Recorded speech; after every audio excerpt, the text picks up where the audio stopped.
ఏవండోయ్ విన్నారా? వెల్లుల్లి ఘాటుతో పక్కా village style chicken fry ఎప్పుడైనా తిన్నారా?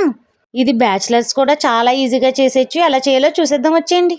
ముందుగా శుభ్రం చేసుకున్న చికెన్లో ఉప్పు, కారం, పసుపు, నిమ్మరసం, అల్లం వెల్లుల్లిపాయ పేస్ట్ వేసి బాగా కలుపుకుని పక్కన పెట్టుకోవాలి. ఈ చికెన్ ఫ్రై ఒకసారి ట్రై చేయలే కానీ మీరు అస్సలు మర్చిపోరు. ఇప్పుడు స్టవ్ వెలిగించి కళాయి పెట్టుకుని ఆయిల్ వేసి హోల్ గరం మసాలాలు వేసి ఫ్రై చేయాలి.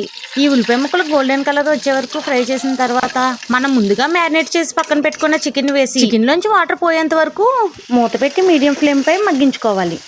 ఇప్పుడు మన చికెన్ కి ఫ్లేవర్ నిచ్చే వెల్లుల్లిని కచ్చాబచ్చగా దంచుకుని చికెన్లో వేసి బాగా కలుపుకోవాలి. ఇలా దంచిన వెల్లుల్లే చికెన్ ఫ్రైకి మంచి టేస్ట్ని ఇస్తుంది. ఇప్పుడు చికెన్లో చికెన్ మసాలా, గరం మసాలా వేసి ఒక 5-6 నిమిషాలు చికెన్ ఫ్రై చేస్తే మన చికెన్ ఫ్రై రెడీ అయిపోయిద్ది. ఫైనల్గా కరివేపాకు, పచ్చిమిర్చి, కొత్తిమీరతో గార్నిష్ చేసుకుంటే మన చికెన్ ఫ్రై రెడీ. ఈ మాటకు ఆ మాట చెప్పాలి, చికెన్ ఫ్రై ఉందండి మరి దంచిన వెల్లుల్లి ఫ్లేవర్తో గుమగుమలాడిపోయింది. అబ్బబ్బా, ఈ గార్లిక్ చికెన్ ముక్క నంచుకుని తింటే ఉందండి అమృతంలా ఉంది. మస్ట్ అండ్ ట్రై అని చెప్తాను. బ్యాచిలర్స్ కూడా చాలా ఈజీగా చేసేయచ్చు. ఈ రెసిపీ నచ్చితే మీకు లైక్ చేసి ఫాలో చేసేయండి. Bye bye.